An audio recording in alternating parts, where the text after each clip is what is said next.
Okay, everyone, we are going to now structure a formal proof.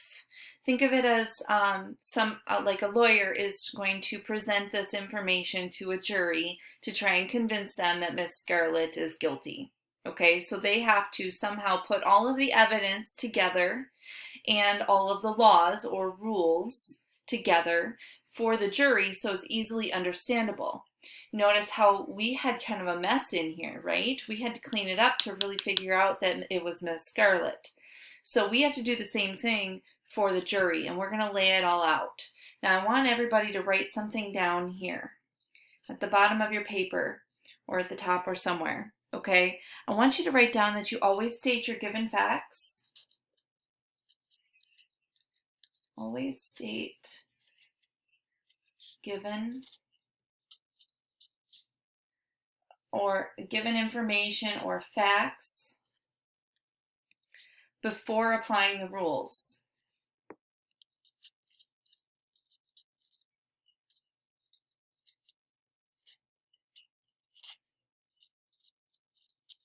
Or properties. In geometry, we'll be working with properties. Okay, so we are always going to state given information first. So everything from the facts scenario here, we're going to be stating those items before we apply the rules. Okay, so these have to be stated first within our proof table. Okay, on the left-hand side, you're going to write down what's happening next to Miss Scarlett. So Miss Scarlett is now a suspect, or Miss Scarlett disliked Professor Plum. We're going to be putting those things in this column, and then we're going to state whether or not it's a fact or if it's a particular rule. Okay, so we're going to be kind of combining the facts and the rules into this table. I'm going to show you how to do it. So the very first rule says if the person disliked Professor Plum, then they are a suspect.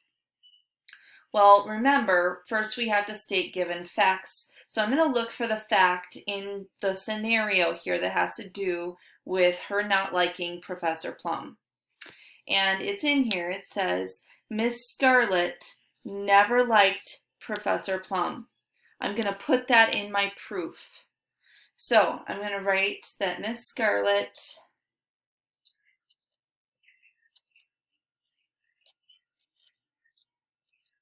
dislikes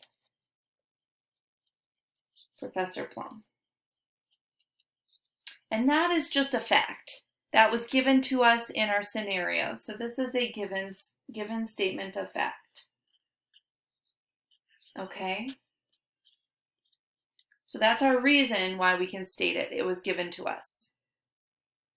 Okay? It is listed as a fact. Now, since I have that in my proof, let's look at our rules. It says if the person disliked Professor Plum, we have the if part, it has been satisfied. She dislikes Professor Plum. That's good. Then I can say she's a suspect now. So in my proof, I'm going to say Miss Scarlett is a suspect right here. Because I satisfied the if part, now I can say Miss Scarlett is a suspect. But now I have to give a reason why I can say that. My reason is because of this rule 1. She disliked him, so now she's a suspect. So rule number 1, I'm going to cite this, and I'm going to put a check mark next to it because I used it. So rule number 1. Okay, and this is exactly the structure that we're going to keep using here, even in geometry proofs. We're going to write down what's happening in our problem, and this is basically why we can do that. Okay, so Miss Scarlett dislikes Plum. It was a fact. We can name her a suspect. Well, that's a rule. That's a rule. So we're using our rules and our given facts. The next rule here says if the person is missing a candlestick, then they are a suspect. Now this rule does not exactly apply to Miss Scarlett, right? It was Colonel Mustard who was using the candles or missing the candlestick. It doesn't apply to our suspect, and that's going to happen too in geometry. you've got an entire proof sheet that we're going to be filling out, and there's going to be properties that don't apply to your problem. So you can just skip over those. That does not apply, not applicable. NA. Number 3, if the person is a suspect, she's been named as a suspect, so we satisfy the if part. That's good. Okay, so I can use this rule since I satisfied the if part. If she's a suspect, then she will be interrogated. So I'm going to use this now since I have that if part satisfied in my proof already. So Miss Scarlett is interrogated. And I have to cite my rule. This is the rule that I'm using. This is number 3. So rule number 3.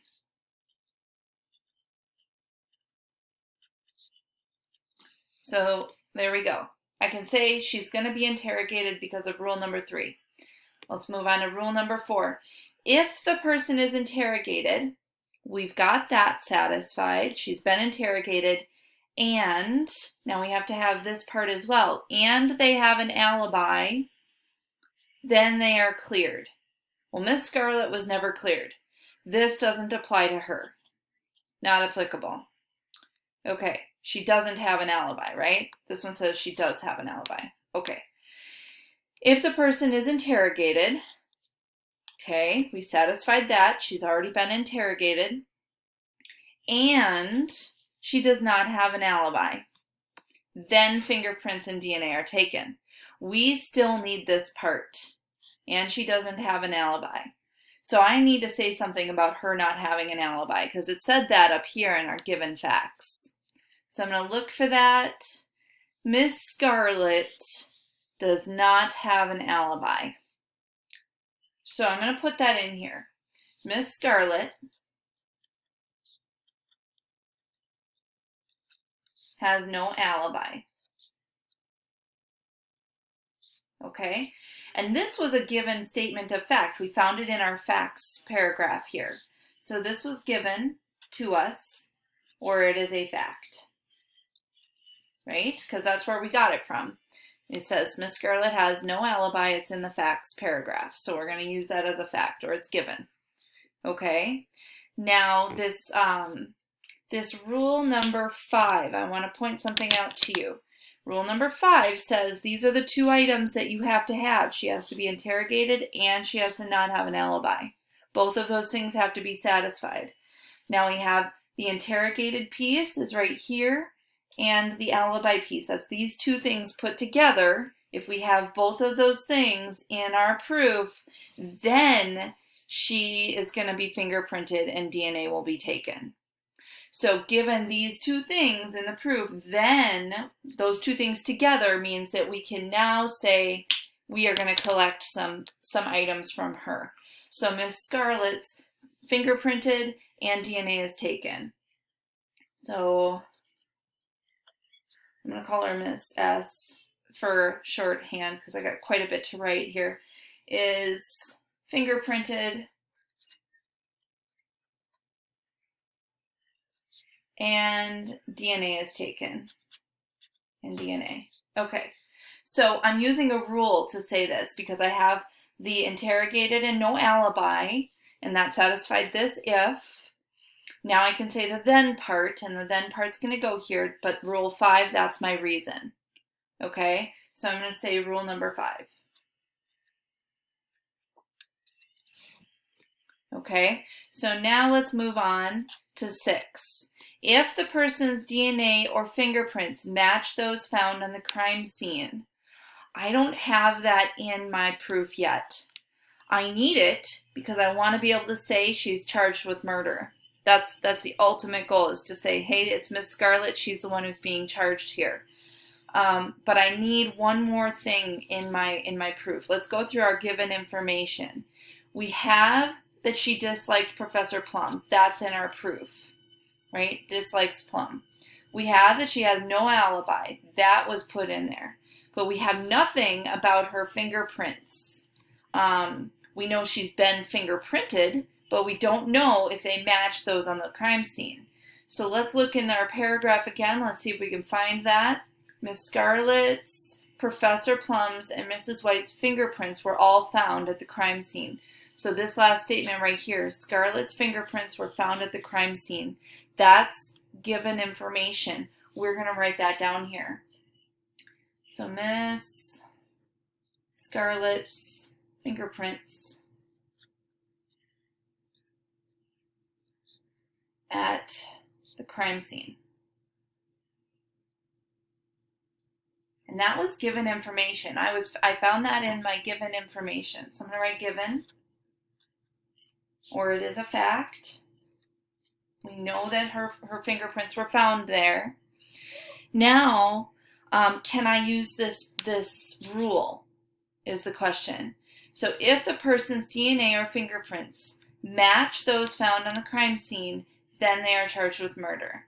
So her fingerprints were taken and they were found at the crime scene. So because I have both of those two things, I'm putting these two things together. Then I can say from that, I can use that rule number 6. Rule number 6 says she's charged. So Miss Scarlett is charged with murder. Okay, and this is rule number 6. So what I want you to notice, I want you to notice a couple of things. I always stated the given or the facts before applying the rules. So if she disliked Professor Plum, then she was named a suspect, right? So I had to say that she disliked Professor Plum. I had to have that in there first because I have to satisfy the if part, right? We have to satisfy the if before we can say the then. So this, by having that she dislikes Professor Plum in as a given first, then I'm satisfying that if, and then I can write down the then part as the next thing in my proof. So you see how we're kind of making a chain here. We write down the fact. If the fact matches the if part, then we can write down the then. So we write down the then. If the then matches something in the next statement, in the if part, then we can write down that one. Right? So it's one big chain here. And we have a justification for every single item in our table. Every item here has a reason. Either it was given information or there's some rule or property that goes with it that states why we can do that. Okay? You can't just charge somebody for murder without having evidence to back it up. Right? So that is this particular problem. Now, your task is to do the same thing, but for scenario number 2. Okay, this is your task for today. And then there's going to be a short formative at the end. But I do need you to do scenario number 2 because the formative is directly related to scenario number 2. Okay, so here's scenario number 2. I will briefly read this to you. And then I'm gonna give you some hints here. I need you to write out, just like we did on the first problem, write out all of your characters, okay, and information about them. This is step number 1. Do this first. Analyze your information, write down all of the facts, and then go through the rules. So step number 2 is, as you have all your facts written down, you're going to go through the rules and then determine who's guilty. Okay, so in this problem, we have several characters. We have Billy, Annie, Amber, Caleb. Okay, so we'll write down Caleb first. Right, you're going to write down information about Caleb. Okay, then we've got Billy. We've got Annie. And we have Amber. Once you list off all of the information about each of these characters, start going through the rules, see if you can determine who is guilty. Once you know who is guilty, you are going to then structure your logical argument as if you were going to present it to a jury. So all of your information here must be connected, okay? So each statement is going to relate to the next. And as always, you always start with given information. Your given information then leads into a rule, and then you can kind of continue using that law of syllogism and continue your argument.